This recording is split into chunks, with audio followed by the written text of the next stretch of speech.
તું તારા દિલનો દીવો થાને, ઓરે ઓરે ઓ ભાયા. તું તારા દિલનો દીવો થાને, ઓરે ઓરે ઓ ભાયા. रखे कदी तू पूछी ना ले तो पार का तेज ने छाया. रखे कदी तू पूछी ना ले तो पार का तेज ने छाया. एरे उछीना खोटी जाशे ने, एरे उछीना खोटी जाशे ने, उड़ी जाशे પડછાયા, ઉડી જાશે પડછાયા. તું તારા દિલનો દીવો થાને, ઓરે ઓરે ઓ ભાયા. કોડિયું તારું કાચી માટીનો, તેલ દિવેટ છુપાયા. કોડિયું તારું કાચી માટીનો, તેલ દિવેટ છુપાયા. નાની શીસડી આડી નડી, નાની શીસડી આડી નડી, પ્રગટશે રંગ માયા, પ્રગટશે રંગ માયા. તું તારા દિલનો દીવો થાને, ઓરે ઓરે ઓ ભાયા. આભમાં સૂરજ ચંદ્ર ને તારા, મોટા મોટા તેજ રાયા. આભમાં સૂરજ ચંદ્ર ને તારા, મોટા મોટા તેજ રાયા. આતમનો તારો દીવો પેટવવા, આતમનો તારો દીવો પેટવવા, તું વીણ સર્વ પરાયા, તું વીણ સર્વ પરાયા. તું તારા દિલનો દીવો થાને, ઓરે ઓરે ઓ ભાયા. તું તારા દિલનો દીવો થાને, ઓરે ઓરે ઓ ભાયા. ઓમ હરિ ઓમ શ્રી ગુરુભ્યો નમઃ. હરિ ઓમ. ઓમ સહનાવવતુ સહનૌ ભુનક્તુ સહ વીર્યં કરવાવહૈ, તેજસ્વિનાવધીતમસ્તુ મા વિદ્વિષાવહૈ. ઓમ શાંતિ શાંતિ શાંતિઃ.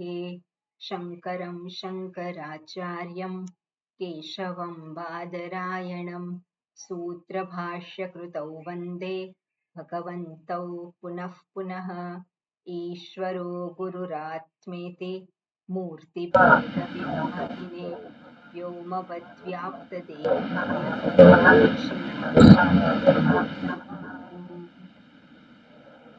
दयाकरं दयाकरं दान्तं धर्मप्रवर्तकं प्रणमामि दयानन्दं मदाचार्यवरं परम्.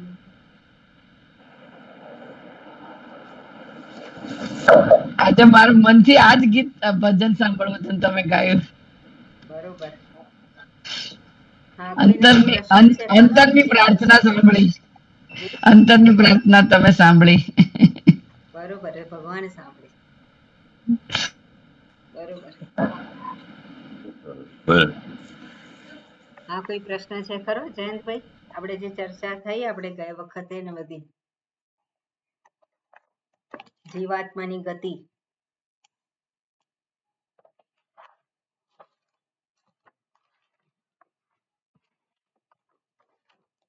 ઓકે. આપે જે કહ્યું ને કે જીવાત્માની ગતિ, એમ કે જેનું મન કહો કે જે કહો એની સ્થાવર વસ્તુની અંદર રહી જાય એટલે એના સંસ્કાર બની જાય, એવું કઈ જે કઈ હોય સંસ્કાર બનતા હોય કે શું બને, તો પછી એને જળની યોની આવે તો જળ એ સ્થાવર ખસી ના શકે એમ મારા મન. અને પછી મારી ઘરે બધા મહેમાન આવ્યા બધું સ્વિચ ઓફ કરી દીધું.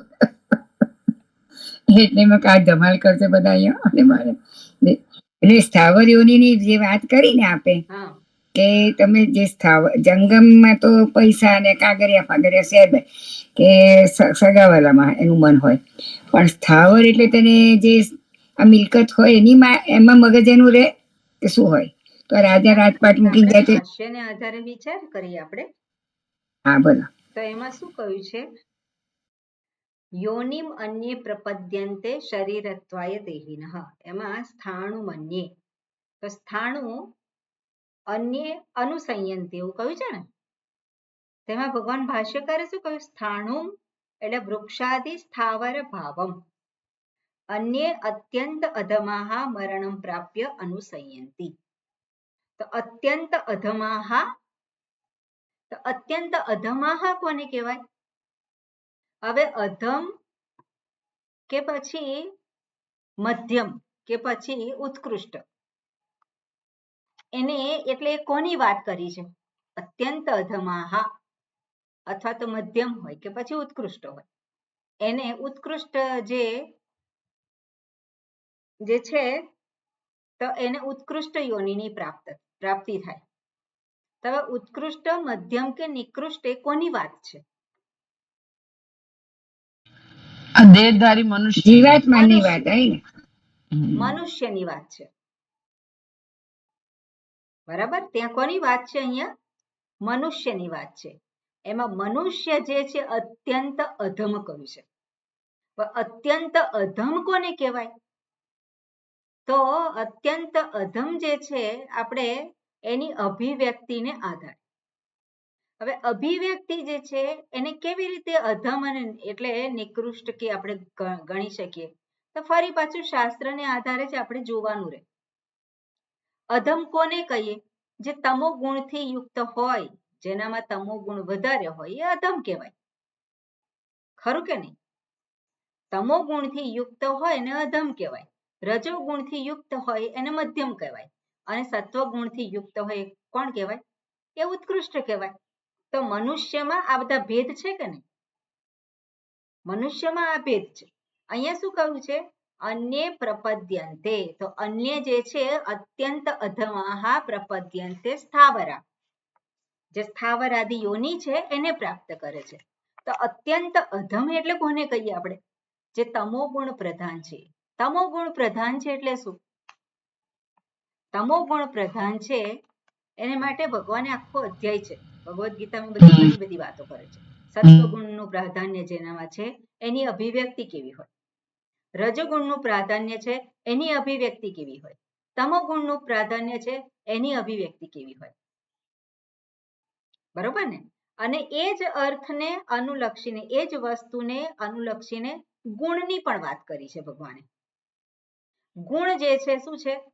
એ ગુણને આધારે ઉત્કૃષ્ટ કોણ, ગુણને આધારે નિકૃષ્ટ કોણ, ભગવાને એ પણ વાત કરી છે. તો ગુણને આધારે ઉત્કૃષ્ટ કોણ કહેવાય? તો જેને આપણે કહે કે ચિંતન બ્રાહ્મણને કહ્યું. ત્યાં ગુણને આધારે ઉત્કૃષ્ટ કોણ છે? બ્રાહ્મણ છે. કેમ? કારણ કે બ્રાહ્મણ એ ચિંતનનું કાર્ય કરે છે. બ્રાહ્મણનું લક્ષણ શું છે? બ્રાહ્મણનું લક્ષણ જે છે બ્રહ્મનું ચિંતન કરે છે, પોતે જીવન જીવે છે અને બીજાને માર્ગદર્શન આપે છે. એ બ્રાહ્મણ છે. જે વિવેકી કહીએ આપણે. પણ રજોગુણ પ્રાધાન્ય હોય એ શું કરે? રજોગુણ જેનામાં પ્રાધાન્ય હોય એ વેપાર કરે. એને માટે મહત્વનું શું છે? વેપાર કરવો. અને વેપાર કરવામાં પણ ઉત્કૃષ્ટ જે એના કરતા પણ ઉત્કૃષ્ટ પેલો ક્ષત્રિય દેશનું રક્ષણ કરે છે. એટલે મોટા ભાગના લોકો કેવા છે? એ રજોગુણ પ્રાધાન્ય છે. અને જે સૌથી નીચે જે આવે છે એ કોણ છે? એ તમોગુણ પ્રાધાન્ય. અને એ કોણ કહ્યું છે? શૂદ્ર છે. તો શૂદ્ર એટલે સ્થૂળ રીતે નહીં, પણ ગુણને આધારે જોવાનું હોય આપણે. તો શૂદ્રની વ્યાખ્યા શું કરી છે? શુચા દ્રવતી ઇતિ શૂદ્રઃ. જે હંમેશા રડતો હોય, જે હંમેશા ફરિયાદ કરતો હોય, જેને હંમેશા જોઈતું જ હોય, એ કોણ છે? શૂદ્ર છે. અને આપણે જોઈએ કે ત્યાં કહેલું હોય મહાભારતમાં, જન્મના જાયતે શૂદ્ર. આ બધી જ વાતો જે છે આપણે ઓળખવા માટે છે. આપણું વ્યક્તિત્વ આપણે ક્યાં જોઈ શકીએ? જે કંઈ શાસ્ત્રમાં દર્શાવે છે એ આપણા માટે ગાઈડ છે, આપણા જીવનને ઉત્કૃષ્ટ રીતે દોરી જવા માટે. તો કયું હોય? શુચા દ્રવતી ઇતિ શૂદ્ર, પછી કે જન્મના જાયતે શૂદ્ર. તે શું કહેવા માંગે છે? જન્મથી બધા શૂદ્ર છે એવું? એટલું જ નથી. જન્મના જાયતે શૂદ્ર એ શું કહે છે? તમે જુઓ કે પેલું બાળક જન્મે છે એની સ્થિતિ કઈ છે? એના અંતઃકરણની સ્થિતિ કઈ છે? એનો વ્યવહારની સ્થિતિ કઈ છે? બાળક જન્મેલું છે ને શું આવડે છે? નથી પોતાનું રક્ષણ કરી શકતો, નથી પોતાનું ધ્યાન રાખી શકતો, કે નથી બીજા કોઈનું ધ્યાન રાખે. એનું ધ્યાન રાખવા માટે બીજાની આવશ્યકતા છે. એટલે બીજાની ઉપર ડિપેન્ડન્ટ છે. જે વ્યક્તિ બીજાની ઉપર ડિપેન્ડન્ટ હોય, એક લક્ષણ આપણે જોઈ શકીએ. બીજું છે શું કરે છે? બીજું ખાવાનું, ઊંઘવાનું અને કાઢવાનું. ખાય છે, સૂઈ જાય છે, અને પછી એ લે છે બધું. તો એ જે છે અને ના મળે તો શું કરે? રડવાનું. એટલે એને જે વસ્તુ જે કંઈ જરૂરી હોય એના માટે એક જ વસ્તુ છે. શું કરવાનું? રડવાનું. અને રડીને એ વસ્તુ પ્રાપ્ત કરે. એટલે એવી રીતે જેનું વ્યક્તિત્વ એવું હોય કે રડીને પ્રાપ્ત કરવું, ફરિયાદ કરીને પ્રાપ્ત કરવું, તે કોણ કહેવાય? એ શૂદ્ર કહેવાય. બરાબર ને? એટલે એ વ્યક્તિત્વ જે છે એ આપણે શોધવાનું છે. એટલે શૂદ્ર જ્યારે કહે છે જન્મના જાયતે શૂદ્ર, તો પેલો જન્મેલો બાળક છે એટલે શૂદ્ર કેમ કહ્યું એ આપણે વિચારવાનું. અને એવા લક્ષણો જો મોટામાં હોય તો એને પણ કોણ કહેવાય? એને પણ શૂદ્ર જ કહેવાય. એ પણ કોણ છે? એ ફરિયાદ કર્યા કરે છે, આ નથી બરોબર, પેલું નથી બરોબર, અહીંયા આ કરવું જોઈએ, ત્યાં આમ કરવું જોઈએ. હંમેશા સૂચનાઓ આપ્યા કરે, સલાહ આપ્યા કરે. માગે કે ના માગે પણ સલાહ આપવાની. કોઈ સાંભળે કે ના સાંભળે પણ આપવાની. પછી શું થાય? મારું કોઈ સાંભળતું નથી, પછી ફરિયાદ થાય. તો એ શું છે? એ કોનું લક્ષણ છે? જ્યાં હું જે છે એ સેન્ટરમાં હોય. પેલું નાનું બાળક હોય એમાં હું સેન્ટરમાં છે. મને ખુશ કરો, મને આપો. પેલું રમકડું હોય તો બીજાને આપવાનું હોય તો એ તૈયારી ના હોય. મને આપો બધું, બીજાના હાથમાં હોય તો એ ઝૂંટવી લે. તે શું છે? બાળક છે. એટલે આ જે વસ્તુ, આ વ્યક્તિત્વ જે છે એ વ્યક્તિત્વને શોધવાનું. હવે એ જ બાળક મોટું થાય અને બાળક રહે કે નહીં? જો એના લક્ષણો એવા જ હોય તે બાળક રહે કે નહીં? એ બાળક જ રહે મોટો થાય તો. અને 70 વર્ષનો થાય તો પણ કેવો હોય? બાળક જ હોય. કેમ? કારણ કે એક જ વસ્તુ આવડે છે, ફરિયાદ કરવાની. એને ખબર છે કે ફરિયાદ કરીશું, રડીશું એટલે આપણને મળી જશે. એટલે એવું જે વ્યક્તિત્વ છે એને કહેવાય શૂદ્રનું વ્યક્તિત્વ. શૂદ્ર એટલે નિકૃષ્ટ. હવે એવી વ્યક્તિને કંઈ કરવું જ નથી, એમને એમ જોઈએ છે, બધું મળી જાય મને અને બધું જોઈતું જ હોય, તો એ વ્યક્તિ જે છે એને જે સ્થૂળતામાં રહેલો છે, શું છે એ વ્યક્તિને શું દેખાય છે? આપણે જોઈએ નાનું બાળક હોય તેની જરૂરિયાત શું હોય છે? એની જરૂરિયાત શું હોય છે? ખાવાનું, પીવાનું, ઊંઘવાનું, બસ. એટલે સ્થૂળ વસ્તુઓની જરૂરિયાત છે, એમાં જ જેનું મન છે. એટલે મોટો થયા પછી પણ વિચાર શેનો કરે છે? ખાવાનું, પીવાનું, રહેવાનું, બસ એ બધું બરોબર હોય એટલે બધી થઈ ગયું. એ કોણ છે? એવું વ્યક્તિત્વ ધરાવનાર જે છે એને અહીંયા શૂદ્ર કહે છે. પણ જે વ્યક્તિને સમજાયું છે, જે વિવેક કરવાને સમર્થ છે, એ મોટો થયો છે. મોટો જેમ જેમ થાય અને બુદ્ધિ વિકસિત થાય અને કુટુંબ જે હોય એને સહાય કરી શકે અને શિક્ષકો જે છે એ પણ એને સહાય કરે અને એને કહે કે તું હવે કંઈક કર, અત્યાર સુધી લીધું છે, અત્યાર સુધી તને મળ્યું છે, હવે તું કંઈક આપ, તું કંઈક કર. અને એવું વસ્તુ જ્યારે એના મનમાં ગોઠવાય ત્યારે એ કંઈક કરવા માટે પ્રવૃત્ત થાય. કોને માટે? પોતાને માટે, બીજાને માટે. પોતાને માટે જ માત્ર કરે છે એ વૈશ્ય કહેવાય, તો વેપાર કહેવાય. પણ બીજાને માટે પણ કરે છે, તે કોણ છે? ક્ષત્રિય. બીજાને માટે પણ જે જીવે છે પોતાનું જીવન, તે કોણ છે? ક્ષત્રિય છે. તો એ પેલા શૂદ્ર છે આપણે જેને કહીએ છીએ એનાથી ઉપર ઉઠેલો છે કે નહીં? એનામાં રજોગુણનું પ્રાધાન્ય છે અને જે એના કરતા પણ ઉત્કૃષ્ટ છે એ વિચાર કરે કે આ જીવન, આ જગત શેને માટે છે, હું કેમ આવ્યો, એ વિચાર કરે છે. માત્ર આ જીવનનો વિચાર નથી કરતો, પણ એને વિચાર આવે કે આના પછી શું? અહીંયા જ સમાપ્ત થઈ જાય છે બધું, એવું એનો વિચાર નથી.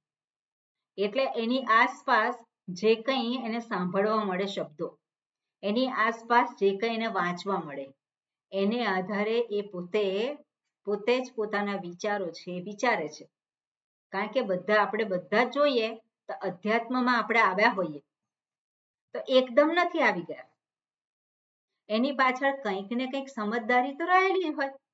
કોઈક જગ્યાએ વાંચ્યું હોય, કોઈક જગ્યાએ સાંભળ્યું હોય અને પછી એવું થાય કે હા આ જીવન તો છે ખરું, પણ પછી આગળનું જીવન શું?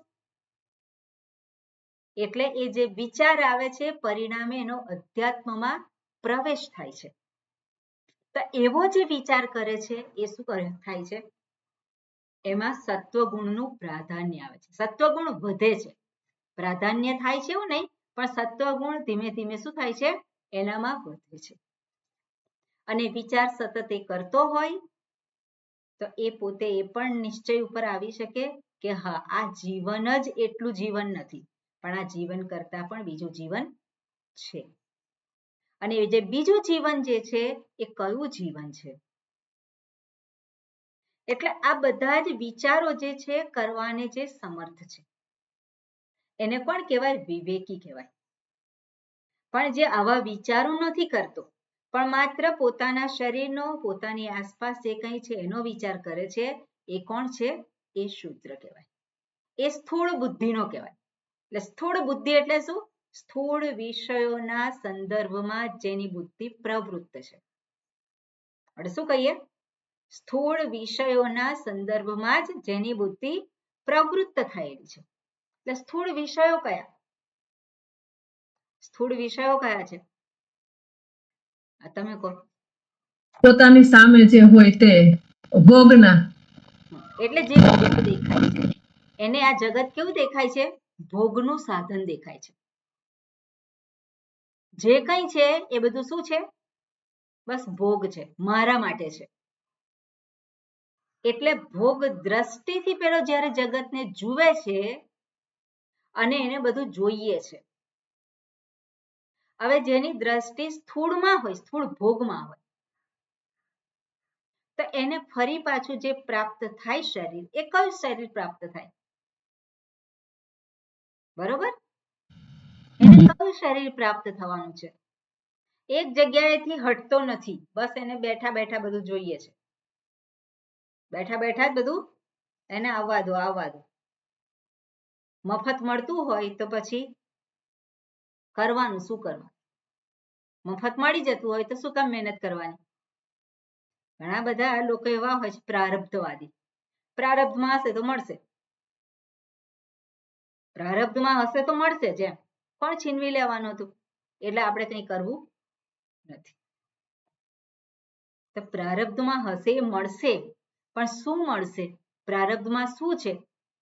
પ્રારબ્ધમાં જે સ્થૂળ વસ્તુઓ જે છે એને જ એ જુએ છે. બરોબર, પ્રારબ્ધમાં હોય એ મળે, પણ શું મળે? જે સ્થૂળ વસ્તુઓ જે છે, જે આસપાસનું જે છે એ જ મળે. પણ સૂક્ષ્મ વસ્તુ છે એ મળે ખરી? એને માટે કમાણી કરવી જ પડે, એને માટે કંઈ એને કરવું જ પડે, અને તો જ એ સૂક્ષ્મને પ્રાપ્ત કરી શકે. એટલે જે પેલો સ્થૂળમાં જ રચ્યો પચ્યો છે, સ્થૂળને જ મહત્વ આપે છે, તો એને શેની પ્રાપ્તિ થવાની છે? કયું શરીર પ્રાપ્ત થાય એ અહીંયા દર્શાવે છે. બરાબર ને? એટલે એને સ્થાવર. હવે સ્થાવર આપણે કહીએ કે વૃક્ષ, તો વૃક્ષનું જીવન જે છે તો કેવું છે? એ લે છે ખરું બધું, પણ પાછું આપે છે ઘણું, પાછું આપે છે ઘણું. પણ બધા જ વૃક્ષ જેટલું બિયારણ પડે છે એટલા બધા વૃક્ષ થઈ જાય છે? નથી થતા. કેટલાય અંદરથી પેલા નીકળે છે બિયારણ અને પછી સમાપ્ત થઈ જાય છે. તો એ જે જીવન જે છે પ્રાપ્ત થાય છે એ બધું કેવું છે? એને કહેવામાં સ્થાવરઃ. અને જંગમ એટલે જંગમમાં પણ અત્યંત અધમાહ, જે કહ્યું પશુવાદીઓની, જ્યાં સ્વતંત્રતા નથી, એવી યોનિની એને પ્રાપ્ત થાય છે. પુણ્ય હોય તો પુણ્યને આધારે એને અનુકૂળ પરિસ્થિતિ મળે. આ પુણ્યને આધારે શાસ્ત્ર કે છે પરલોકનું સુખ પ્રાપ્ત થાય. એટલે શાસ્ત્રને આધારે બીજા જે લોક છે એમાં 7 અપ છે, અને એમાં એ જાય, પુણ્યની પ્રાપ્તિ થાય. પણ આપણે જોઈએ કે સત્કર્મ કરે છે વ્યક્તિ, એનું જીવન કેવું હોય? ઉત્કૃષ્ટ હોય, એનું જીવન એ વધારે સારું જ હોય. પણ એ પુણ્યના પરિણામે એને સુખદ પરિસ્થિતિ જે પ્રાપ્ત થાય એમાં પણ ઘણા બધા ભેદ છે.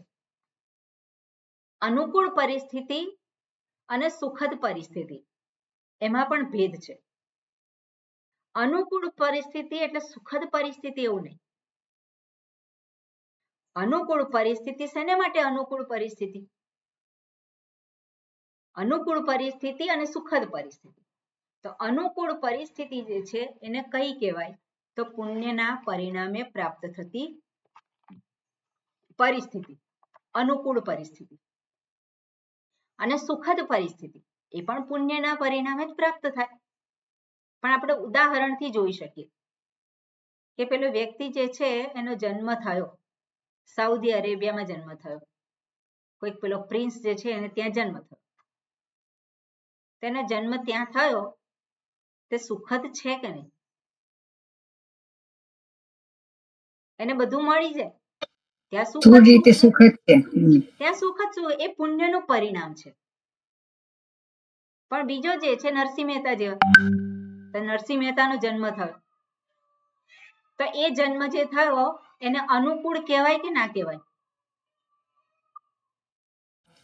એમના આત્માના કલ્યાણ માટે બહુ અનુકૂળ કહેવાય. એટલે આપણે જોવાનું કે પુણ્યશાળી કહેવાય કે નહીં? ભગવાન રમણ મહર્ષિ પણ એટલે પુણ્યશાળી કહેવાય. એ પુણ્યને પરિણામે એમને અનુકૂળ પરિસ્થિતિ પ્રાપ્ત થઈ. પણ અનુકૂળ પરિસ્થિતિ જે પ્રાપ્ત થઈ એ કઈ રીતે પ્રાપ્ત થઈ છે? એકની અંદર સંસ્કાર જે છે વિચારના સંસ્કાર છે, અને બીજો જે જ્યાં જે અખૂટ ધન છે ત્યાં એને એ પણ પુણ્યની આધારે જ પ્રાપ્ત થયું છે, પણ ત્યાં આની કોઈ જરૂર, એનો કોઈ સમૃદ્ધિની આવશ્યકતા ત્યાં નથી. તો પુણ્ય આપણે કેવું પુણ્ય જોઈએ છે? આપણે વિચાર કરવાનો ને. આપણે આત્માને ઓળખીએ એનું પુણ્ય એટલે જોઈએ છે. સ્વરૂપને આપણે ઓળખી શકીએ એવી રીતની આપણને પરિસ્થિતિ અનુકૂળ. હવે નરસિંહ મહેતા માટે અનુકૂળ પરિસ્થિતિ હતી કે પ્રતિકૂળ પરિસ્થિતિ હતી? કઈ પરિસ્થિતિ હતી? એમને પ્રતિકૂળતામાં અનુકૂળતા દેખાઈ અને એમણે એમાં એને શું કહેવાય? માત્ર પરિસ્થિતિ હતી. બીજાને દેખાય છે પ્રતિકૂળતા, પણ એમને બધી જ અનુકૂળતા જ દેખાય છે. ઈશ્વરના ભજન માટે કઈ પ્રતિકૂળતા? કોઈ સ્થિતિ એવી નથી કે જે પ્રતિકૂળ છે. આપણને એવું થાય કે આપણે બધું જે કંઈ કરવાનું હોય અને ભગવાનનું આપણે સ્મરણ ક્યાં કરી શકીએ? આપણું કર્તવ્ય કરવાનું હોય, આપણે બજાવવાનું હોય, ત્યાં હું કઈ રીતે અનુસંધાન કરી શકું ઉત્કૃષ્ટનું? ઉત્કૃષ્ટનું ચિંતન દ્વારા કરવા ચિંતન માટે દ્વારા આપણે જુદો સમય જરૂરી જ છે એવું નથી જરૂરી. ભગવાને કહ્યું છે, જે વાત કરી હોય એટલે આ બધું શાસ્ત્રમાં જે કહેલું છે આપણે એ જીવન જીવવા માટે છે. કર્મયોગ જે કયો છે, તો કર્મયોગમાં કર્મ તો આપણે રોજ કરીએ છીએ. સવારથી સાંજ સુધી શું કરીએ છીએ? મોટે ભાગે કર્મ જ કરીએ છીએ. સત્સંગ માત્ર 1 કલાક માટે હોય છે. બાકીના સમય તો કંઈક ને કંઈક કર્યા જ કરીએ છીએ.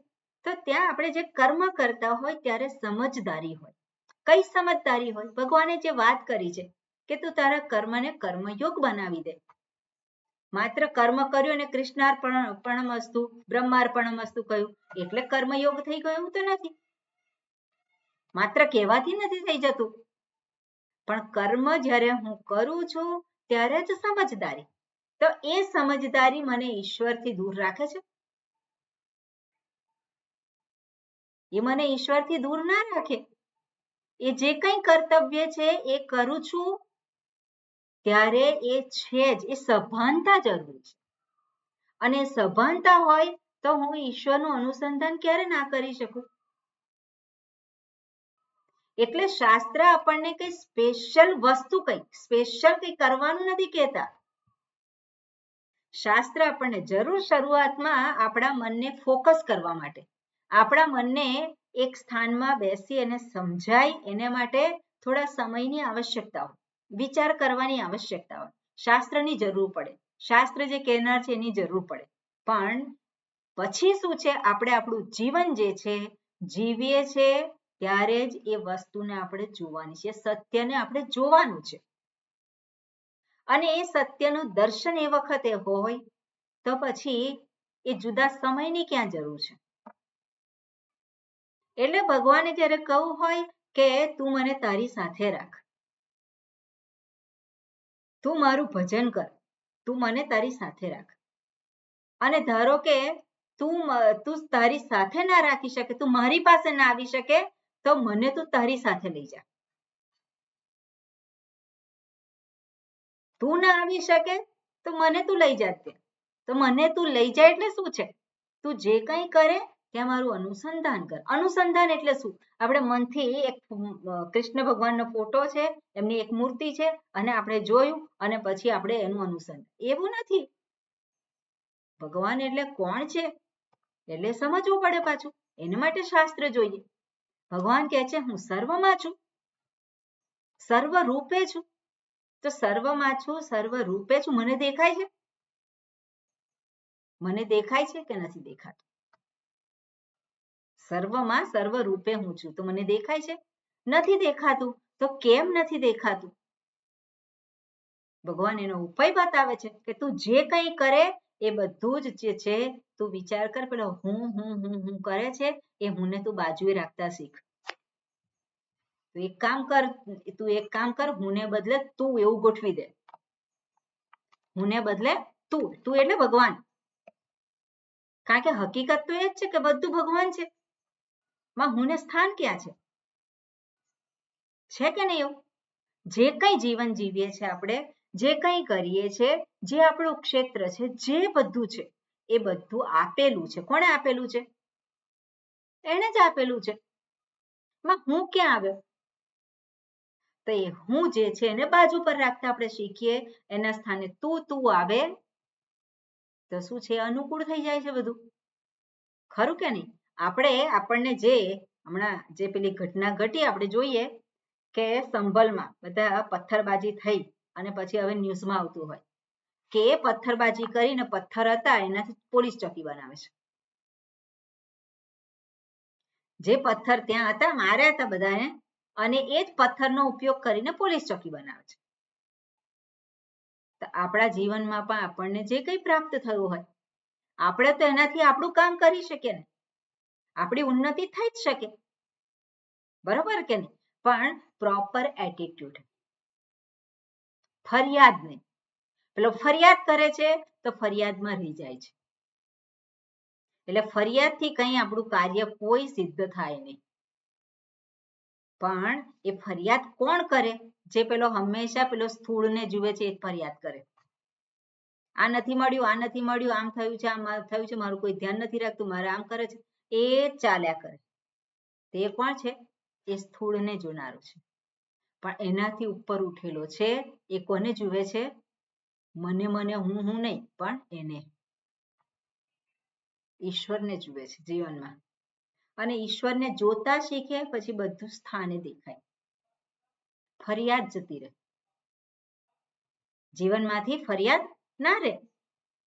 અને ફરિયાદ નથી રહેતી એવી વ્યક્તિ જે છે એ શું છે? એ ઈશ્વરની નજીક જાય છે. ઈશ્વરની નજીક એટલે શું? પોતાની નજીક જાય છે. અને પોતાની નજીક એટલે પોતાના જ સ્વરૂપને ઓળખવા માટે એ અધિકારી બને છે. પોતાના સ્વરૂપને ઓળખવા માટે એ તૈયાર થાય છે. અને જે તૈયાર થયેલો છે એ સત્યને પામી શકે એટલે ધારણ કરી શકે. શાસ્ત્ર તો કહે છે તું મુક્ત છે, પણ હું સ્વીકારું છું, હું એવું કહું હા હું મુક્ત છું. જો હું મુક્ત છું શાસ્ત્ર કહે છે અને હું કહું છું બંને એક જ હોય તો મારું કાર્ય થઈ ગયું. પણ મને હંમેશા શંકા રહેતી હોય. કેમ? કારણ કે હજુ મન એ સત્યને સ્વીકારવા માટે તૈયાર નથી. કેમ તૈયાર નથી? સત્યને સ્વીકારવા માટે કેમ તૈયાર નથી? કારણ કે સત્ય દેખાતું નથી. કેમ દેખાતું નથી? કારણ કે ગૂઢ છે. અહીંયા આવે છે ગૂઢ છે, પણ કેવી રીતનું ગૂઢ છે? એટલે ઘડાને જુએ છે પણ માટીને જોતો નથી, એવી રીતનું ગૂઢ છે. ઘડાને જુએ છે પણ માટીને જોતો નથી. તો માટીને જોવા માટે શું કરવાનું? એને જ્ઞાન પ્રાપ્ત થવું જોઈએ કે આ માટી છે, એનું સમજદારી રાખવાની, કરવાની આવી જોઈએ.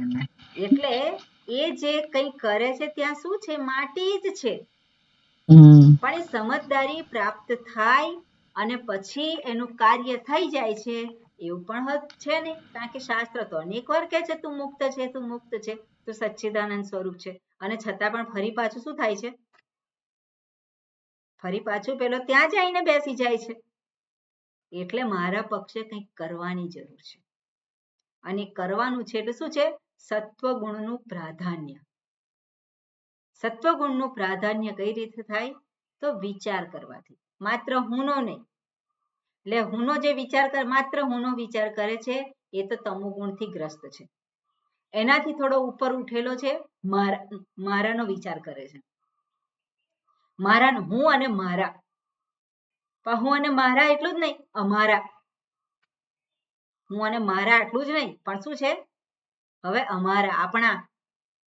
અને આપણા એટલે એ પેલું ફર્સ્ટ ફેમિલીથી આગળ વધે.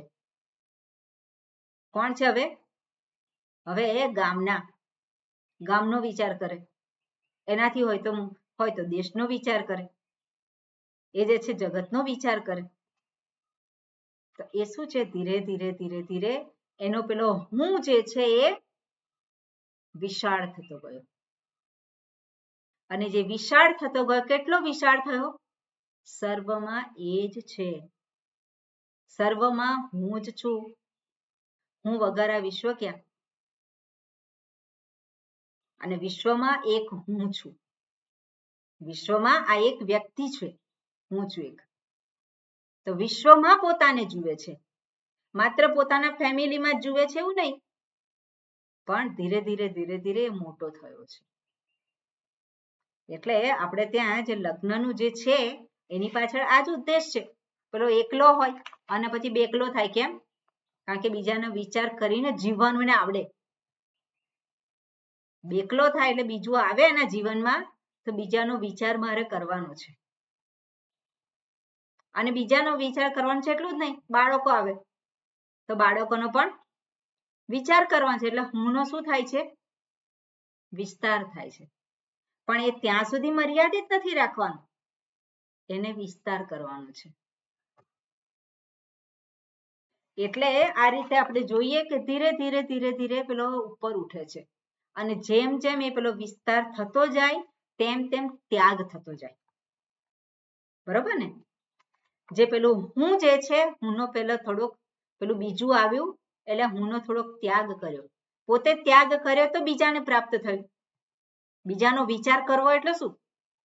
પોતાના પક્ષે ત્યાગ છે. બરોબર ને? જે બીજું આવ્યું તો પોતાના પક્ષે ત્યાગ છે, ત્રીજું આવ્યું તો ત્યાગ છે. એવી રીતે પોતાના પક્ષે ધીરે ધીરે ધીરે ધીરે ત્યાગ થાય. અને આપણે જોઈએ કે મહાપુરુષો હોય તો મહાપુરુષોનું કયું ફેમિલી છે? કયું ફેમિલી? પૂરું વિશ્વ. એટલે કહેતા હોય વસુધૈવ કુટુંબકમ. આખી જે વસુધા છે એ જ ફેમિલી છે, એ જ મારું કુટુંબ છે. તો એને માટે શું છે? એ ત્યાગ કરેલો છે.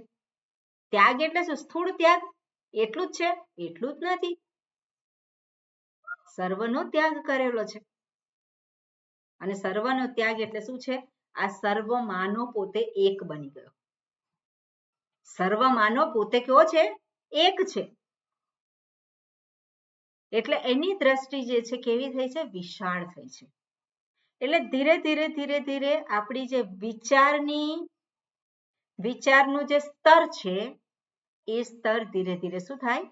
ઉત્કૃષ્ટ થાય. અને જેટલું ઉત્કૃષ્ટ હોય એ પ્રકારનું આગળનું જીવન પ્રાપ્ત થાય. બરોબર ને? પણ જે સ્થૂળતામાં જે છે એને કયું જીવન પ્રાપ્ત થાય? તો એ અહીંયા દર્શાવ્યું છે કે જે સ્થૂળ વ્યક્તિ છે, જે સ્થૂળતાને આધારે જીવન જીવે છે એને સ્થાવર જીવન પ્રાપ્ત થાય છે અથવા તો પશુનું જીવન પ્રાપ્ત થાય છે. અત્યંત નિકૃષ્ટ એવું, જ્યાં સ્વતંત્રતા નથી. અને જ્યાં બીજો પેલો વિચારશીલ છે તેને ધીરે ધીરે એની પોતાની આગળ એની પોતાની ઉન્નતિ થાય એવું જીવન પ્રાપ્ત થાય. તો પેલો વિવેકી છે, વિચારશીલ વ્યક્તિ છે, તો એનું જીવન જે છે આગળ જે પ્રાપ્ત થવાનું છે, કયું જીવન પ્રાપ્ત થાય? પશુનું જીવન પ્રાપ્ત થાય? કયું જીવન? મનુષ્ય જીવન. એને મનુષ્ય યોની પ્રાપ્ત થાય. ધારો કે એને પ્રાપ્ત થાય તો પણ થોડુંક જે છે એને ભોગવવાનું હોય, એ ભોગવીને ફરી પાછીની યાત્રા એ ચાલુ કરી દે. એટલે એટલા માટે ભગવાને આ બધી વાતો કરેલી છે ભગવદ્ ગીતામાં પણ. એટલે મહત્વનું શું છે? આપણું માનસિક જીવન કયું છે? માનસિક રીતે આપણે કયું જીવન જીવીએ છીએ? સ્થૂળ વસ્તુઓની આપણે એ કર્યા કરીએ છીએ. ચિંતા કોની? ચિંતા થતી હોય તો ચિંતા કોની? તો આપણને થાય કે મારાની ચિંતા. તો મારાની ચિંતા કરતો કરતો ગયો એ ફરી પાછો આવે ક્યાં? એ જ મારામાં જ આવે. એટલે દાદા ગયા અને પૌત્ર રૂપે પાછા આવ્યા. ક્યાં જાય? કારણ કે ચિંતા એ જ હતી, ચિંતનનો વિષય એ જ હતો. એટલે આપણે જોઈએ કે જેવું આપણે કરીએ, એટલા માટે કહેતા હોય as you think you become. જેવું તમે વિચારો છો એવા તમે થાવ છો. તો મારે કયા વિચાર કરવાના? મારા મનને કયું ક્ષેત્ર સોંપવાનું? એ તો મારા હાથમાં છે ને. મારે વિચાર કરવા માટે મારા મનને કયા એ આપવાના? જગતમાં તો ઘણું બધું ખરાબ છે અને ઘણું બધું સારું છે. તો મારા મનને સારું જે છે એમાં પ્રવૃત્ત કરું કે ખરાબ છે એમાં પ્રવૃત્ત કરું? તારામાં જે મને ઉત્કૃષ્ટને સમીપે લઈ જે જાય ઉત્કૃષ્ટ થવા મને માટે. ગમે એવું નહીં, ગમે એનું નહીં, અને ઉત્કૃષ્ટ મને કરાય. એટલે ઉત્કૃષ્ટ કોણ છે? સ્થૂળથી ઉપર છે ને ઉત્કૃષ્ટ કહેવાય, ખરું કે નહીં? અને હા માત્ર સ્થૂળ છે એટલું જ છે, સૂક્ષ્મ બધી છે જ, ઉત્કૃષ્ટ છે જ, અને શાસ્ત્ર આપણને દર્શાવે છે, બરોબર ને? એટલે આપણે જોઈએ કે વિચાર જે છે એ વિચારની અંદર એટલે ઉન્નત થવા જોઈએ વિચાર. જેવી રીતે આપણે જોઈએ છે કે પેલો આપણને કહેવામાં આવતું હોય કે પેલું ગાર્ડનમાં ફ્રૂટ હતું, પેલું એપલ હતું, અને એપલ નીચે પડ્યું, તો એક જણે જોયું અને સીધો દોડ્યો લેવા માટે. કેમ? ખાવું હતું, એને પોતાની ભૂખ લાગી હતી એટલે પડ્યું અને પોતે ખાવા માંડ્યો. બીજો છે, બીજાએ જોયું કે ત્યાં પડ્યું, સફરજન પડ્યું, અને એને વિચાર આવે છે કે મારી પ્રેમિકા માટે લઈ જાઉં, કોઈકને માટે, તેને વિચાર આવ્યો અને એને લીધું. ત્રીજો છે પેલો કવિ છે, અને કવિએ જોયું અને લીધું હાથમાં, અને પછી એને જુએ છે, એના રૂપ રંગ અને બધું જુએ છે, અને એને કવિતાનું સ્ફુરણ થાય છે, એ કવિતા લખે છે. અને ચોથો જે છે પેલો ન્યૂટન જેવો, તો ન્યૂટન જેવો છે એને વિચાર શું આવે? આ ઉપરથી નીચે કેમ પડ્યું? તો આમાં શું છે, આપણે જોઈ શકીએ કે વિચારોની ધીરે ધીરે પેલી જે શું છે લેવલ, તો એવું જે લેવલ જે છે એ આપણે પ્રાપ્ત કરવાનું છે. ઉદાહરણ છે આ તો ખાલી. અને આપણે લેવલ ઊંચું કરવા માટે શાસ્ત્ર પૂરતા છે આપણી પાસે. આપણા માટે બધું ઘણું બધું વિચારવાનું ભાથું શાસ્ત્ર આપે છે, અને જ્યારે એમાં મન રહે, એને આધારે જ્યારે વિચાર કરવામાં આવે, એનો જ્યારે મનમાં એ હોય, તો પછી એ વિચારો કેવા છે? ઉત્કૃષ્ટ છે. અને ઉત્કૃષ્ટ વિચારો છે એ વિચારો કરતા કરતા આ શરીર છૂટે તો ફરી પાછું શું આવવાનું છે? એ જ જે વિચારશીલ વ્યક્તિત્વ છે એ જ પ્રાપ્ત થવાનું છે. કારણ કે આ જીવન જે આપ્યું છે ઈશ્વરે, મનુષ્યનું જીવન જે છે, એને જે વિવેક શક્તિ આપી છે, એને આધારે તો એને એના ધ્યેયને પામવાનું છે. એનો પરમ પુરુષાર્થ જે છે એને પામવા માટે જ આપેલું છે, એનો ઉદ્દેશ જ એ છે. પણ એ ઉદ્દેશ પૂરો નથી થયો, અધૂરું છે. તો અધૂરું છે તો ભગવાન શું કરવાનું છે? ફરી પાછું એનું જોડાણ કરી આપવાનું છે, ત્યાંથી એ આગળ જાય. પણ આપણે શોધવાનું તો આપણે છે. આપણું જીવન શેને માટે છે? શું કરવા યોગ્ય છે મારે કયું જીવન જીવવા જેવું છે? તો એ બધું તો કોણે વિચારવાનું છે? મારે વિચારવાનું છે. જે ચીલા ચાલુ બધા જે જીવન જીવે છે, પેલો વ્યવહારિક વ્યવહારિક વ્યવહારિક કરી અને વ્યવહારમાં જ પેલો રહે છે, તો એ વ્યવહારમાંથી ઉપર ક્યારે ઉઠે?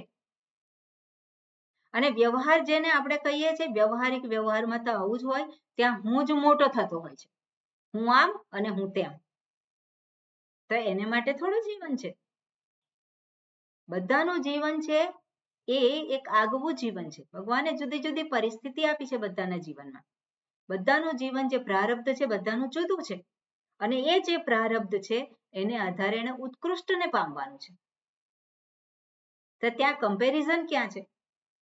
એને કર્યું એટલે મારે કર્યું, એને ના કર્યું તો મેં કેમ કર્યું?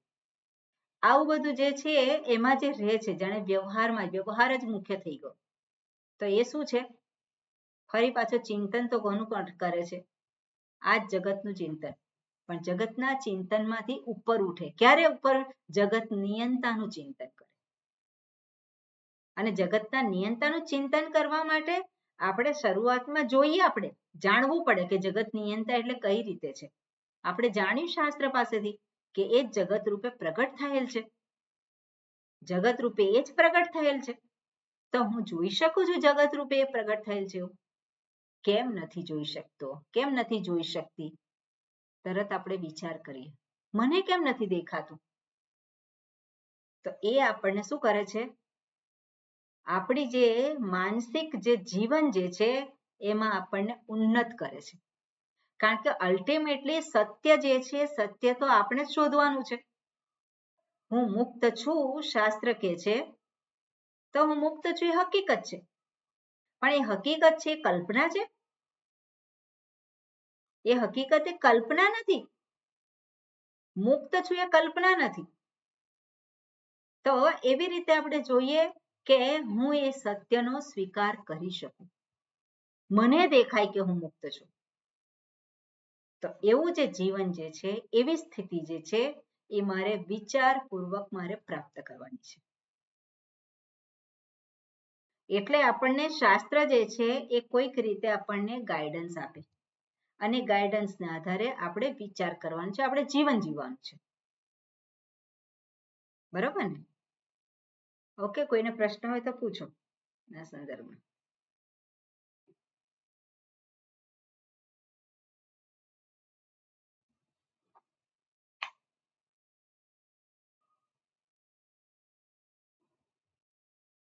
કારણ કે હવે બહુ સમય નથી. પણ હું સમજુ કે આપણે જગતને જ હું આપણે અનુસંધાન કરીએ છીએ એટલે આપણે હુંની પાછળ કોણ જગત નિયંતા છે એને વિસ્મરી જઈએ છે. જ્યારે આવું સત્સંગ કે કરીએ ત્યારે જગત નિયંતાનું ચિંતન થાય છે ને બધું. તે જગત નિયંતાને આપણે તમે કીધું એમ કે 24 આપણે કામ કરતા બધામાં એનું અનુસંધાન રહે તો એ આપણને આપણે જે હું માની બેઠેલો અહંકારને વિસ્મૃત થાય ને જગત નિયંતાનું અનુસંધાન થાય ત્યારે તમને ઈશ્વર તમારી જોડે જ છે એવો અનુભવ થઈ શકે ને. બરોબર. એટલે એક વસ્તુ આપણે ત્યાં એટલે વિચાર કરવાનો હોય, નિશ્ચય કરવાનો હોય. ક્યાં તો શાસ્ત્ર સાચા, ક્યાં તો હું સાચી. બરાબર ને? ક્યાં તો શાસ્ત્ર સાચા અથવા તો હું સાચી. હું કોને સાચું ગણું? શાસ્ત્રને કે હું? શાસ્ત્રને, કારણ કે શાસ્ત્રને શાસ્ત્રમાં શ્રદ્ધા છે, શાસ્ત્ર સાચા છે. શાસ્ત્ર કહે છે જે કંઈ છે એ બધું ઈશ્વર છે. એવરીથિંગ ઇઝ ઈશ્વર, એવરીથિંગ ઇઝ ગિવન ટુ મી. આ હકીકત છે. હવે જે હકીકત છે એનો સ્વીકાર હું કેટલો કરું છું? કેટલું મારા મનમાં એના વિશેનું કમિટમેન્ટ અથવા તો એના વિશેનું કન્ફર્મેશન છે? કેટલું હું જોઈ શકું છું કે જે કંઈ મને પ્રાપ્ત થયેલું છે એ બધું જ ઈશ્વરે જ આપેલું છે. જે કંઈ છે એ બધું ઈશ્વર જ છે. એવું જે છે હું કેટલું જોઈ શકું છું? સત્સંગ કરું ત્યારે જ જોઈ શકું? સત્સંગમાં જ સાંભળું એટલો ટાઈમ જ? વ્યવહાર કરતી વખતે પણ એનું અનુસંધાન થાય છે ઘણી વખત કે મારે આમ ના કરવું જોઈએ એટલે આપણે બ્રેક વાગે છે પણ હજુ 100% નથી વાર અનુસંધાન. લાગે, એવું કઈ એકદમ થાય નહીં, એ વસ્તુ છે. પણ હકીકત બદલાતી નથી. Everything is given to me. એ હકીકત બદલાય ખરી? એ હકીકત બદલાતી નથી. તે હકીકત બદલાતી નથી તો પછી જે કંઈ પ્રાપ્ત થયું છે એ બધું જે ઈશ્વર જ છે. તો પછી આપણે ત્યાં શું થાય? પેલો હું આવી જાય ત્યારે ફરી પાછું આપણે જોઈએ. કેમ ફરિયાદ થઈ? કારણ કે ઈશ્વર દર્શન નથી, હું આવી ગયો. તો એ જે વસ્તુ કરેક્શન જે છે આપણા થિંકિંગમાં કરેક્શન આપણે જ કરવાનું છે. મારું છે, મારું ક્યાં મારું છે? આ મારું છે, પેલું મારું છે. વ્યવહારિક રીતે આપણે વ્યવહાર કરવા માટે કહીએ. અત્યારે હું કહું કે આ જે છે એ પુસ્તક મારી છે, તો પુસ્તક મારી છે એવું કહેવાથી મને કઈ પેલો પુસ્તકની સાથે પેલું એ નથી થઈ જતું. વ્યવહાર માટે બરોબર છે, પણ આપણો પેલો હું એટલે એ મય થઈ ગયો, એ જ દેખાય એવું થાય તે શું છે? ત્યાં પેલો અહંકાર. પેલો હું જે છે એ જ આ મારું મારું મારું. એટલે એટલા માટે એ કહેતા હોય કે જે કંઈ છે કોનું છે? ઈશ્વરનું છે. એટલે બધું જ મને જે કંઈ પ્રાપ્ત થયેલું છે શું છે? એવરીથિંગ ઇઝ ગિવન ટુ મી. અને જ્યારે આ સમજદારી આપણી બની રહે, આપણે સવારે ઉઠીએ ત્યારે આ વસ્તુ આપણે વિચાર કરીએ, સ્મરણ કરીએ, રાત્રે સૂઈ જઈએ ત્યારે આ વસ્તુને સ્મરણ કરીએ. તો કોનું સ્મરણ કર્યું આપણે? ઈશ્વરનું સ્મરણ કર્યું. અને જે પ્રાપ્ત થયું છે એમાં ફરિયાદ રહે ખરી? જે પ્રાપ્ત થયું એમાં ફરિયાદ ના રહે. જે પ્રાપ્ત થયું છે, જે મારે કરવા યોગ્ય છે, મારે કરવાનું છે. અને કેવી રીતે કરવાનું છે? ફરી પાછું ત્યાં કર્મયોગમાં તે જ દર્શાવે છે કેવી રીતે કરવાનું. ઈશ્વરને અર્પણ કરું છું તો સારામાં સારું હું કરું. ત્યાં મારા રાગ દ્વેષ ના હોય, મને ગમે છે એટલે કરું, મને ના ગમે એવું ના કરું, એવું નથી. પણ આ તો ઈશ્વરે સોંપેલું છે અને એને માટે મારે કરવાનું છે. નિમિત્ત ભલે કોઈ વ્યક્તિ હોય આપણા ઘરની કે કોઈ બહારની વ્યક્તિ હોય, પણ કરીએ છે કોને માટે? સમજદારી ક્યાં છે?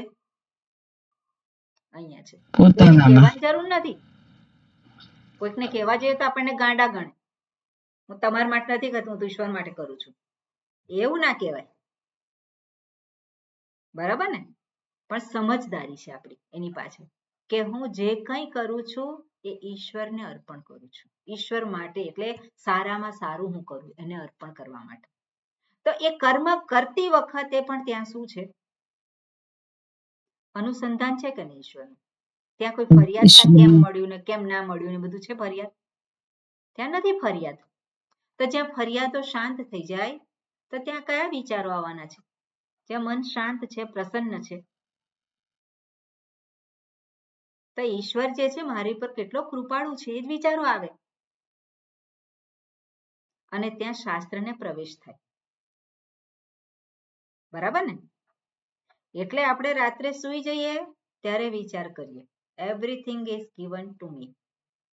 સવારે ઉઠીએ બધું જ મને આપેલું છે. આ જે છે આપણે આ વિચાર જે છે એને વારંવાર વાગોળીએ. તે શું થાય? પેલો હું જે છે ના રહે. અને આ વસ્તુ જે છે એ હકીકત છે કે નહીં હકીકત?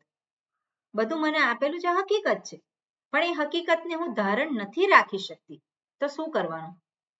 મારે મારા મનને એને યાદ કરાવવાનું છે શરૂઆતમાં તો. કારણ કે પેલા અનાત્માના સંસ્કાર એટલા બધા પડ્યા છે, મારુંના સંસ્કાર એટલા બધા પડ્યા છે કે પેલું જે છે વિસ્મૃત થઈ જાય છે. એટલે આપણે કરવાનું શું છે? વારંવાર ફરી પાછી એ વસ્તુને જોવાની છે. તો મોટા ભાગના બધા આ જે ઝઘડા છે કે બધી ફરિયાદો છે, બધી શું થાય? શમી જાય. એનો અર્થ એવો નહીં કે આપણે સરેન્ડર થઈ ગયા, કોઈક વ્યક્તિને સરેન્ડર થઈ ગયા, એવું નથી. વિચાર કરવાનો છે ત્યાં, શું કરવા યોગ્ય છે, શું કરવા યોગ્ય નથી. મારા ધ્યેયની નજીક શું મને લઈ જાય એવું છે, ત્યાં વિચાર કરવાનો છે. કોઈ કહે કે તું દારૂ પી, તો એને મને કહ્યું અને હવે મારાથી ના પડાય એવું નથી, તો મારું કર્તવ્ય છે કે મારી બુદ્ધિ પર સમજદારી કરવાનું છે આપણે. એટલે ઈશ્વરને શરણાગત એટલે એવું નહીં કે કોઈક આવીને મને પેલો મારી જાય એક અને મેં એનો સ્વીકાર કરી લીધો, એવું નહીં. એટલે ઉત્કૃષ્ટ ભાવ કેળવવાનો છે મારે મારા જીવનમાં. એટલે ઉત્કૃષ્ટતા જે છે આપણા વિચારોમાં લાવવાની છે. બરાબર ને? કોઈક આપણને ઉલ્લુ ના બની જાય, પણ આપણે છેતરાઈએ નહીં અને આપણે કોઈને ના છેતરીએ. બરાબર? એટલે આ રીતનું આપણું જીવન હોય. અને તમને ઉત્કૃષ્ટ વિચાર આવે પણ તમે થોડું શરણાગત ભાવ તરીકે એ વિચારને અમલ કરો તો વધારે તમે એ આમ અનુભવ સત્યની નજીક જઈ શકો છો એવું મને ફીલ થાય છે. એવું જ હોય. એટલે શરણાગત એટલે ઈશ્વર. ત્યાં શરણાગત એટલે શું છે? ત્યાં ઈશ્વર જ છે. બરાબર ને? એવરીથિંગ ઇઝ ઈશ્વર. તો શરણાગત એટલે શું છે? આપણે એ સત્યને સ્વીકાર્યું છે કે બધું જ ઈશ્વર છે, એ જ શરણાગતિ છે. બીજી શરણાગતિ કઈ? હું ત્યાં નથી રહ્યો, એ શરણાગતિ હું નહીં. આપણે બધું જ ઈશ્વર છે એવું માનીએ. હવે દાખલા તરીકે માનવાનું નથી, હકીકત છે. ના ના, હકીકત છે. હમ પણ જ્યારે વેપારની દ્રષ્ટિએ આપણે કશું વેચવા નીકળ્યા અને આપણે કાં જગત આખું આપણું જ છે ને, આ આપણું છે ને, એ આપણું છે ને, એ આપણી છે, બધું એમ જ છે, સમજો. પણ જ્યારે લાભાલાભનો આપણે વિચાર કરીએ કે ભાઈ અત્યારે આપણે આ વસ્તુની જરૂર છે, નાનું આટલું આવે છે, તો આને શા માટે સસ્તું આપણે આપવું જોઈએ, એવું આપણે વિચાર કરીએ. તે વખતે આપણે એવો વિચાર ના કરીએ કે એ આપણો જ છે ને, ત્યારે આપણે લાભાલાભનો વિચાર કરીએ જ છે. જુઠ્ઠું તો ના કહું. ત્યારે આપણું મન થોડુંક સમજશક્તિ કેળવવાની છે ને, એ જ આપણું મન ડગી જાય. એટલે આમાં પણ શું છે, એમાં કુસુમબેન, એ ઘડીએ ભગવાનને શરણાગત થઈએ તારે સાચું કહેવાય. પણ તારે આપણે થાય કે ના, આપણને થાય કે આપણે કહીએ આ વ્યક્તિ આમ છે, એટલે આપણે એ બધું મારે જોવાની જરૂર નથી. અરે એ બધું જોવાની જરૂર છે. એટલે ચાલો બધું કહી શકતી નથી હું, પણ એવું આપણે તે ઘડી થાય છે. હું તો મારા મનની સ્થિતિ કહું. દાખલા તરીકે મેં ના ના, નક્કી હું કર્યું તમને હોય. કહું, બરોબર, એટલે હું તમને કહું કે મેં જે વાત કરી, પેલો આપણને લાફો મારવા આવે અને આપણે લાફો ખાઈ લઈએ કે તો ભગવાનનો માણસ છે ને લાફો ખાઈ લીધો મેં, મને કઈ વાંધો નથી. તો એ વસ્તુ એ યોગ્ય નથી. એવું નથી કહેતા શરણાગતિ એટલે શું છે, આપણી બુદ્ધિનું દેવાળું કાઢવું એ શરણાગતિ ના કહેવાય. વ્યવહારિક એ વ્યવહાર છે. વ્યવહારિક પારમાર્થિક જે હકીકત છે એ ના બની જાય, એ વસ્તુ જોવાની છે બસ. વ્યવહાર એ પરમાર્થ ના બની જાય. એટલે બધું જ ઈશ્વર છે એ હકીકત છે, પણ વ્યવહાર કરતા ઉપરની સ્થિતિ છે, ઉપરની હકીકત છે. એટલે વ્યવહાર જ્યારે કરતા હોઈએ ત્યારે વ્યવહારમાં આપણે શું કહેવાય, ઇન્ટેલિજન્ટ, એટલા માટે કહેવામાં આવે ઇન્ટેલિજન્ટલી એન્ડ શું કહેવાય, સૂક્ષ્મદર્શી. વ્યવહાર જ્યારે કરવાનો હોય લાગણી સભર અને લાગણીસભર બુદ્ધિપૂર્વકનો વ્યવહાર કરવાનો. વ્યવહાર જ્યારે પણ કરીએ ત્યારે લાગણીસભર અને બુદ્ધિપૂર્વકનો વ્યવહાર કરવાનો. એટલે લાગણીના આવેશમાં વ્યવહાર નથી કરવાનો કે લાગણીહીન થઈને વ્યવહાર નથી કરવાનો. એટલે લાગણીહીન નહીં, લાગણી વશ નહીં. તે શું છે, બેલેન્સ છે ત્યાં. અને બુદ્ધિપૂર્વકનું છે. તો બુદ્ધિ આપણને વ્યવહાર માટે આપણને હંમેશા કહે છે કે બુદ્ધિ જે છે એ આપણને દર્શાવે, સારું પ્લસ માઇનસ બધું બતાવતું હોય. અને એમાં આપણે જોવાનું છે કે બુદ્ધિ લાગણી સભર અને લાગણીહીન ના હોઈએ આપણે. એટલે વ્યવહારમાં આ રીતે પ્રવૃત્ત થવાનું છે. પણ એ વ્યવહારમાં જે પ્રવૃત્ત થઈએ છે ત્યારે પણ એ તો હકીકત છે જ કે બધું જ ઈશ્વર છે. એટલે વ્યવહાર અને આપણે કહીએ છીએ કે એની ઉપરની જે સ્થિતિ, એનું ઉપરનું એક લેવલ, સ્ટેટસ આપણે કહીએ, એ બંને જુદું છે. એ બંને શું છે, પેલું ઉપર છે. એટલે જે કંઈ વ્યવહાર હું કરું છું એ વખતે ઈશ્વરની હાજરી તો છે જ. ઈશ્વર તો છે જ, બધું જ મને આપવામાં આવેલું છે. મને તક જે છે એને આપેલી છે. શું કરવું એ મારે વિચાર કરવાનો છે. એટલે શું કરવાનું, ત્યાં બુદ્ધિની સહાય લેવાની અને મન જે છે એ મનની અંદર આપણી જે લાગણી છે, લાગણી વશ વ્યવહાર ના હોય, લાગણીહીન વ્યવહાર ના હોય, પણ લાગણી સભર હોય, બુદ્ધિપૂર્વકનો વ્યવહાર હોય. તો એવો જે વ્યવહાર જે છે એ મને દર્શાવે. એ મને શું દર્શાવવાનું હતું, એ જ સત્ય જે છે એ સત્યની નજીક મને લઈ જાય. કારણ કે લાગણી વશ નથી લાગણીહીન વ્યવહાર. એટલે હું મારું મનથી કેવું છે, સ્ટેબલ છે. અને બુદ્ધિપૂર્વકનો વ્યવહાર છે. એટલે વ્યવહાર જ્યારે કરતો હોય વ્યક્તિ ત્યારે કેવો વ્યવહાર કરવાનો હોય. આપણે કહીએ કે બધું જ ઈશ્વરે આપેલું છે અને એ કર્તવ્ય છે, એ કર્તવ્ય પણ ઈશ્વરે આપેલું છે. કયું કર્તવ્ય? હું એક પરિસ્થિતિમાં ગોઠવાયેલ છું અને એ પરિસ્થિતિમાં મારે કંઈક નિશ્ચય કરવાનો છે. તે નિશ્ચય જે કરવાનો છે તે નિશ્ચય કેવી રીતે કરવાનો? તો નિશ્ચય જે છે એ બુદ્ધિપૂર્વક હોય, ન રાગને આધારે ન દ્વેષને આધારે. બરાબર ને? એટલે આપણે બધા જ પક્ષનો વિચાર કરીએ અને પછી આપણે નિશ્ચય કરીએ. એટલે એની અંદર કોઈ રીતે આપણે ઢળી ગયા નથી, કોઈ પક્ષમાં કોઈ રીતે આપણે ઢળી નથી ગયા. અને એટલા માટે એ જે છે વ્યવહાર આપણે જે કંઈ કરીએ છીએ એ જે કંઈ છે શું છે, મારા મનને સ્વસ્થ રાખનાર હોય. જો કોઈ એક બાજુ ઢળી જાઉં તો મારું મન અસ્વસ્થ થવાનું છે. લાગણીહીન વ્યવહાર હોય તો હું અસ્વસ્થ થઉં, લાગણી વશ વ્યવહાર હોય તો પણ અસ્વસ્થ. તો મારે કેવો જોઈએ? લાગણી સભર બુદ્ધિપૂર્વકનો. દરેક બાબત માટે, નાની નાની બાબત હોય એને માટે આ જ પ્રકારે હોય. એટલે વ્યવહારમાં એટલે આ રીતે આપણે કરવાનું. બરોબર ને? અને જે આપેલું છે બધું મને, એવરીથિંગ ઇઝ ગિવન, એ હકીકત છે. એ હકીકત છે અને એમાં એને આધારે મારે વ્યવહાર કર. એ વ્યવહાર કરતી વખતે પણ ઈશ્વર તો છે કે નહીં? મને બુદ્ધિ આપેલી છે, વિવેક શક્તિ કોણે આપેલી છે? એને જ આપેલું છે. જેને મન આપ્યું છે, મને કેવું મન આપ્યું છે? લાગણીહીન મન આપ્યું છે. લાગણીહીન નથી, લાગણી વશ છું. લાગણી વશ પણ નથી હોવું, એ પણ નથી જ, પણ લાગણી સભર. તે કોની અભિવ્યક્તિ છે? એની જ અભિવ્યક્તિ છે કે નહીં? તો એ રીતે આપણે જોઈ શકીએ આપણા જીવનમાં ઈશ્વરને. તો આપણે જે પણ નિર્ણય થયો તો ત્યાં આપણે કેવા છે? શાંત છે, સ્વસ્થ છે, પ્રસન્ન છે. અને એ જ તો જોઈએ છે આપણે. એ જોઈએ છે કે નહીં? એ જ આપણે જોઈએ છે કે સ્વસ્થ રહીએ, શાંત રહીએ, પ્રસન્ન રહીએ. પણ ક્યારે એવું થાય?